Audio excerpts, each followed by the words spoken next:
खुद से जीतने वालों को मेरा सलाम। किताब Shaolin how to win without fighting में हमें दो आश्चर्यजनक कहानियां मिलती हैं जो शाओलिन टेम्पल में भिक्षुओं को सुनाई जाती हैं। पहली कहानी स्थिरता, मृत्यु के पहले आखिरी सीख। एक बार शाओलिन के मास्टर ने एक भिक्षु को बुलाया। ये भिक्षु कुछ महीने पहले ही आश्रम में शामिल हुआ था। शाओलिन मास्टर ने भिक्षु को एक पत्र दिया और कहा, तुमको ये पत्र आज के आज ही पास के गांव में दूसरे आश्रम तक पहुंचाना है और ध्यान रखना पत्र बहुत महत्वपूर्ण है, इसलिए इस कार्य को तत्काल पूरा करो।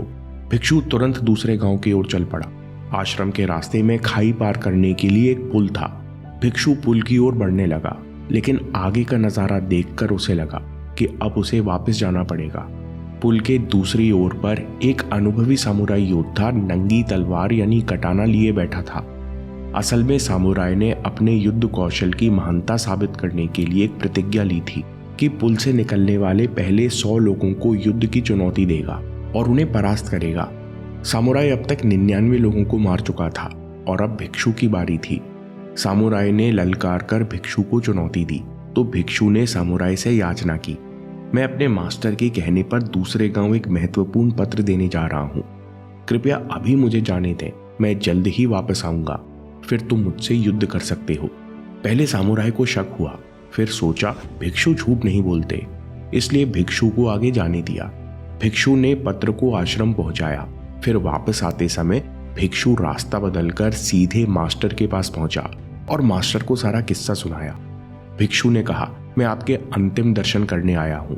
मुझे उस सामुराई से युद्ध करना है, लेकिन मैंने कभी तलवार पकड़ी नहीं, इसलिए मेरा मरना निश्चित है। शाओलिन मास्टर ने कहा, तुम बिल्कुल सही कह रहे हो। तुम्हारे जीतने की संभावना शून्य है और तुम्हारा मरना तय है, इसलिए मैं तुमको मरने का सबसे अच्छा तरीका बताता हूँ। युद्ध शुरू होने पर पहले तुम अपनी तलवार सर के ऊपर उठा लेना, फिर बड़े आराम से आंखें बंद करना और इसी मुद्रा में खड़े रहना। फिर जब तुमको सर पर कुछ ठंडा महसूस हो तो समझ लेना कि मृत्यु आ चुकी है। इस समय तुम शांति से बिना घबराए हाथ नीचे छोड़ देना। हाथ गिरने के साथ तुम अपने जीवन में जितने विश्वास पकड़े हुए हो, जितनी बातों को पकड़े हुए हो, शरीर को पकड़े हुए हो, सब कुछ छोड़ देना। शाओलिन मास्टर ने कहा, बस तुमको इतना ही करना है। मरने से पहले डर, इच्छा, मोह सब कुछ छोड़ देना है।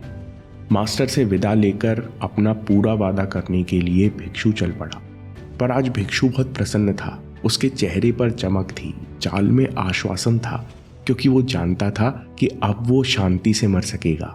जब भिक्षु सामुराई के सामने पहुंचा तो उसने महसूस किया कि इस भिक्षु में कुछ अलग है।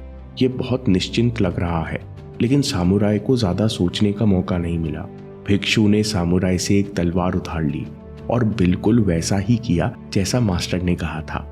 भिक्षु ने दोनों हाथों से कसकर तलवार पकड़ी, फिर सर के ऊपर ले गया और बिल्कुल शांत होकर खड़ा हो गया।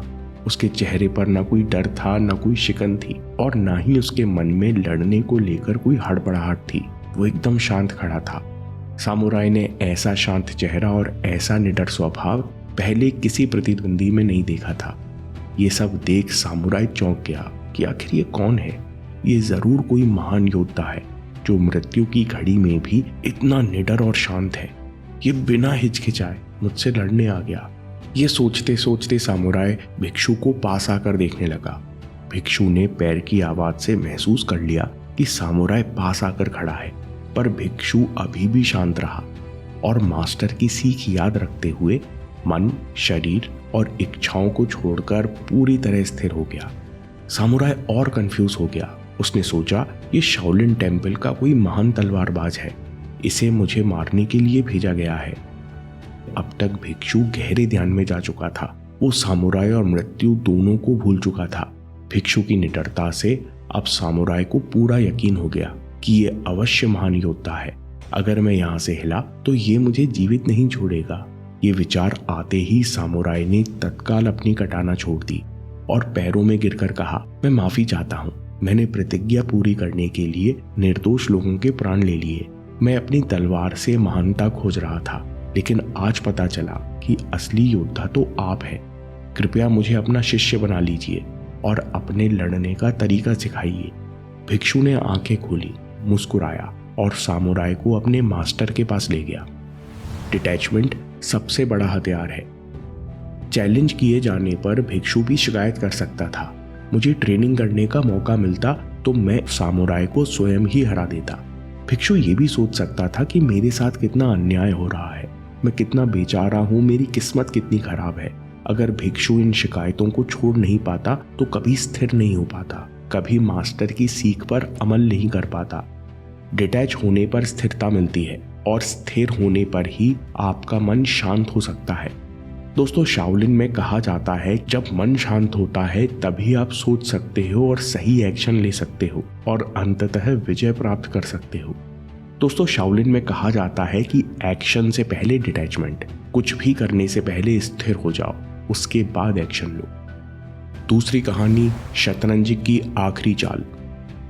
एक जवान लड़का ज़ेन मास्टर के आश्रम पहुंचा और कहा, मास्टर, मैं मुक्ति पाना चाहता हूं, लेकिन मुझ में सालों ध्यान करने की क्षमता नहीं है, ना ही मेरे अंदर इतना अनुशासन है कि मैं हर दिन इस मार्ग पर चल सकूं।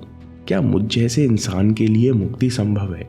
ज़ेन मास्टर ने कहा, एक तरीका संभव हो सकता है, पर पहले ये बताओ तुम्हें किस कार्य में सबसे अधिक रुचि है। नौजवान ने कहा, मास्टर, मुझे चेस खेलना बहुत पसंद है, मैं घंटों तक शतरंज खेल सकता हूँ। मास्टर ने कहा, बहुत बढ़िया, और तत्काल आश्रम के अनुभवी सीनियर भिक्षु को बुलाया जो कि शतरंज खेलने में निपुण थे। मास्टर ने कहा, आप शतरंज की बिसात बिछाइए। फिर मास्टर ने एक तलवार निकाली और गंभीर होकर कहा, आप दोनों शतरंज खेलना शुरू करो और याद रखिए, हारने वाले की गर्दन पर यह तलवार चलेगी। मास्टर के हाव भाव देखकर लग रहा था कि वो गंभीर है। दोनों ने खेलना शुरू किया। कुछ पल बाद नौजवान को एहसास हुआ कि खेलते खेलते उसके चेहरे पर पसीने की छोटी छोटी बूंदें उभर आई हैं। उसे प्रेशर का एहसास होने लगा क्योंकि उस शतरंज की बिसात पर उसका जीवन टिका था। नौजवान पूरी तरह से खेल के साथ एक हो गया। शुरू में खेल पर नौजवान की पकड़ काफी कमजोर रही। कुछ मुख्य प्यादे जल्दी खो दिए और वो बाजी हारने लगा। लेकिन कुछ देर बाद सीनियर भिक्षु ने गलती की और नौजवान ने उस गलती का फायदा उठाया और एक एक करके भिक्षु के प्यादे मारने लगा, जिससे पूरी बाजी पलट गई। अब नौजवान ने चैन की सांस ली। इस बीच जब नौजवान ने गर्दन उठाकर सामने की तरफ देखा तो उसकी नजर सीनियर भिक्षु के चेहरे पर पड़ी। ये वो असाधारण चेहरा था जो सालों की ध्यान साधना से चमक रहा था। फिर नौजवान ने अपने जीवन के बारे में सोचा कि मैंने तो इस जीवन में कुछ नहीं किया, मेरे जीवन से ज्यादा इनका जीवन जरूरी है। इन्होंने मुक्ति के लिए अपना पूरा जीवन समर्पण किया है। ये सोचकर नौजवान के मन में करुणा जाग उठी और वो जानबूझकर गलतियां करने लगा। ये सब देखकर मास्टर ने शतरंज के प्यादे नीचे गिरा दिए और नौजवान से कहा, किसी भी खेल में हार या जीत नहीं होती, केवल सीख होती है। नौजवान हैरान था। मास्टर ने नौजवान से कहा, आज तुमने दो बातें सीख ली, एक कंसंट्रेशन यानी एकाग्रता और दूसरा कंपैशन यानी करुणा। तुम जीतने को तत्पर थे, तुम्हारा कंसंट्रेशन पूरा था, फिर भी तुम्हारा मन निर्दयी नहीं हुआ। मन को जीतने के लिए बस ये दो बातें चाहिए। नौजवान ने पूछा, कैसे?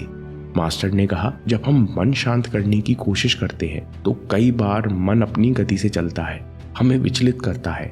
तब हमें मन के प्रति कंपैशन की जरूरत है। इसे केवल प्रेम और दया से देखने की जरूरत है, तभी जाकर मन आपका आदेश मानता है, शांत होने लगता है। इसलिए जिस इंसान के पास कंसंट्रेशन और कंपैशन है वो मन को जरूर पार करता है। मन उसी दिशा में जाता है जिस दिशा में इसे प्रेम मिले। इसलिए दोस्तों, जब भी मन को देखो, इसे प्रेम से देखो और इससे कोई उम्मीद मत करो। प्रेम और डिटैचमेंट से देखने से ये बहुत आसानी से जीता जा सकता है। दोस्तों, हम गैप माइंडसेट के कारण हार मान लेते हैं क्योंकि हम खुद की कमजोरियों की तुलना दूसरों की ताकत से करते हैं।